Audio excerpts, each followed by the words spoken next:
വ്യാജൻ്റാണല്ലേ. Hello, ഞാൻ പറഞ്ഞില്ല, ഇന്നലെ പറഞ്ഞു എനിക്ക് ബാലയിലോട്ട് എനിക്ക് താല്പര്യമില്ല. ഞാനാണ് കാശ് മുടക്കുന്നത്. എനിക്ക് ഇപ്രാവശ്യം നാടകം മതി, ബാല വേണ്ട.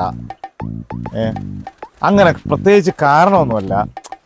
എനിക്കെന്തോ ഞാനൊരു പഴയ ബാല ആർട്ടിസ്റ്റ് അല്ലേ മോഹന. എനിക്കതുകൊണ്ട് ബാലയിലോട്ട് താല്പര്യമില്ല. ബാലയിലുള്ള എല്ലാ ഊടായ്പും ഗുരുവായ്പൊക്കെ എനിക്കറിയാം. ചുമ്മാ ഭഗവാന്റെ വേഷവും കെട്ടിയിട്ട് വെള്ളങ്ങളും അടിച്ച് അതുകൊണ്ട് ആ പരിപാടി നടക്കൂല. ഞാൻ പ്രസിഡന്റ് ആയിരിക്കുന്നത് നടക്കൂല മോഹന, നടക്കൂല. എന്തോന്ന് സംസാരിക്കണത്?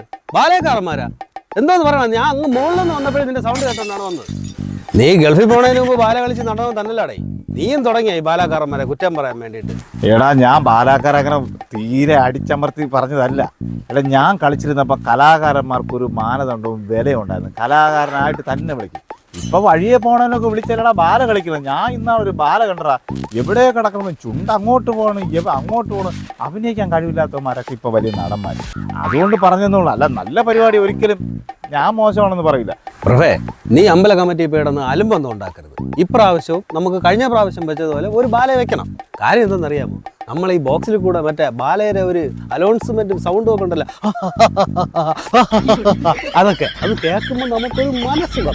നിന്റെ അടുത്ത് ഞാൻ ഒരു 1000 വട്ടം പറഞ്ഞു പ്രഭേ എന്ന് വിളിക്കുന്നത്. എൻ്റെ അച്ഛനന്ന് സുഖമല്ലാത്തത് അയാളിട്ടൊരു ഒന്നായി പേരാണ്. ഈ പേര് വിളിച്ച സമയത്ത് വിളിക്കാനൊക്കെ എനിക്ക് തലയ്ക്ക് പ്രാന്ത് പിടിക്കും. നീ വാ. എടേ, ഈ പ്രഭാകര എന്ന് വിളിക്കുമ്പം ഞാനും നീ തമ്മിൽ ഒരുപാട് പ്രായ വ്യത്യാസമുള്ള പോലത്തെ ഒരു തോന്നലാണ്. പിന്നെ പ്രഭ എന്ന് വിളിക്കുമ്പോൾ ഉണ്ടല്ലേ, പെണ്ണ് കത്താട്ടെ എനിക്കൊരു ചെറിയ കുളിർ. അതുകൊണ്ടേ ഉള്ളൂ. നിന്റെ മലയാളത്തില്ലേ പറഞ്ഞ വിളിക്കരുത് പ്രഭേ.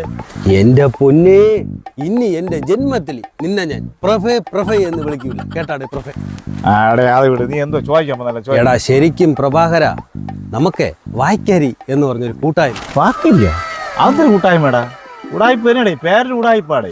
എടാ, ജീവിച്ചിരിക്കുമ്പോൾ മനുഷ്യന് ഒരു തരി ആഹാരം കൊടുക്കൂല. എല്ലാവരും അല്ല, ചില ആൾക്കാർ മാത്രം. എന്നാ മരിച്ചതിന് ശേഷമോ അങ്ങനെ അകന്ന ബന്ധുക്കളോ എവിടെ കിടക്കണവന്മാർ വന്നിട്ട് ഒരു പിടി അരി വാരി വായിലിട്ട് കൊടുക്കും. എന്നാൽ അങ്ങനെ ജീവനോടെ ഇരിക്കുമ്പോൾ വന്നിട്ട് ഒരു നേരത്തെ ഭക്ഷണം അല്ലെങ്കിൽ ഒരു നേരത്തെ ഗുളിക വാങ്ങേണ്ട പൈസ കൊടുക്കൂ, അതുമില്ല. അങ്ങനെ സമയത്ത് എനിക്ക് തോന്നിയ ഐഡിയ ആണ് ഈ വായ്ക്കരി.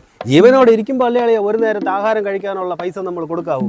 വായ്ക്ക് അരിയല്ല, വായ്ക്ക് അരി. അതാണ് ഞാൻ നിന്റെ അടുത്ത് ചോദിച്ചത്. അല്ലടേ, നിന്റെ ഈ മണ്ട ഐഡിയക്ക് ഞാൻ ഇപ്പം എന്തിനാണ് ചെയ്യേണ്ടത്? ഒരു 30 പേർക്ക് നമ്മൾ 15 പേരായിട്ട് ചേർന്ന് ഒരു മാസത്തെ ആഹാരത്തിനുള്ള സാധനം വാങ്ങിച്ചു കൊടുക്കുന്നുണ്ട്. ഈ മാസം ഒരു ചാക്കരി നീ വാങ്ങിച്ചു തരണോടെ. ഞാൻ ഈ മാസം വന്നപ്പോൾ എത്രാമത്തെ സഹായം എന്ന് പറയുമ്പോൾ ആൾക്കാർ എൻ്റെ വീട്ടിൽ വന്നത്. ഇനി എന്നെ കൊണ്ട് കൂട്ടിയാൽ കൂടില്ല. നീ അങ്ങനെ പറയല്ലേ പ്രഭേ. നീ ഒരുപാട് പൈസ അമ്പലങ്ങൾക്ക് അന്നദാനം കൊടുക്കാൻ വേണ്ടി കൊടുക്കില്ലേ? ഒരു പ്രാവശ്യം ഈ വർഷത്തെ ആ പൈസ നടത്തിയിട്ട് ഒരിക്കലും നമുക്ക് തടാം. ഞാൻ ഈ കാര്യങ്ങളൊക്കെ ആൾക്കാർക്ക് ചെയ്യണം എന്തുകൊണ്ടെന്നറിയാം. പിന്നെ പ്രത്യേകിച്ച് അമ്പലത്തിൽ ഞാൻ ഇവിടെ കൂടെ തെണ്ടിത്തിരിഞ്ഞ് നടന്നപ്പം എന്നെ കളിയാക്കായിരുന്നു ഈ ലോകത്ത് ഒറ്റ മനുഷ്യന്. എനിക്കിപ്പോൾ പുത്ത പൈസ വന്നപ്പോൾ ഞാൻ അമ്പലത്തിലെ പ്രസിഡന്റ്. ഇതിനു മുമ്പ് അമ്പലത്തിൽ പറയുമ്പോൾ പോകുമ്പോൾ എന്തായിരുന്നു അവന്മാർ പറഞ്ഞത്? നിനക്കറിയാമല്ലേ എൻ്റെ കാര്യങ്ങളൊക്കെ. അതുകൊണ്ട് ഇപ്പം അമ്പലത്തിൽ ചെയ്ത് കഴിഞ്ഞാൽ എന്നെ 10 പേര് അറിയും. ഉച്ചയ്ക്കൊക്കെ വിളിച്ച് പറയുമല്ലോ, മനസ്സിലായില്ലേ? പ്രഭാകരൻ അന്നദാനം, വൈകുന്നേരം സായാഹ്ന ഭക്ഷണം, പുഷ്പാഭിഷേകം.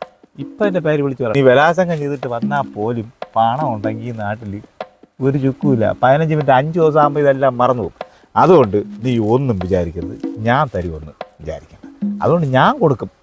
എന്നെ സ്പോൺസർ വിളിച്ച് പറയും. നീ ഒരു കാര്യം ചെയ്ത് നീ യൂട്യൂബിൽ ആളുകൾക്ക് ചെയ്ത് കൊടുത്തിട്ട് സാധനങ്ങൾക്ക് വിളിച്ച് പറയില്ല. അതുപോലെ എന്നെ നീ ഒരു കാര്യം ചെയ്യും, മൊബൈൽ എടുത്തുകൊണ്ട് വെച്ചാൽ അതാ പ്രഭാകരൻ 30 അരി തന്ന് എന്ന് നീ പറ. നീ പോടാ, അർദ്ധരാത്രി കൊട.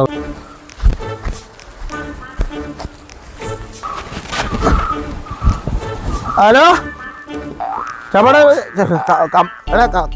കമ്മറ്റിക്ക് കുഞ്ഞമ്മയുടെ കമ്മറ്റിക്ക് ഞാൻ കാണില്ല കേട്ടാ. എനിക്ക് ഒരു വയറുള്ള കൂടെ.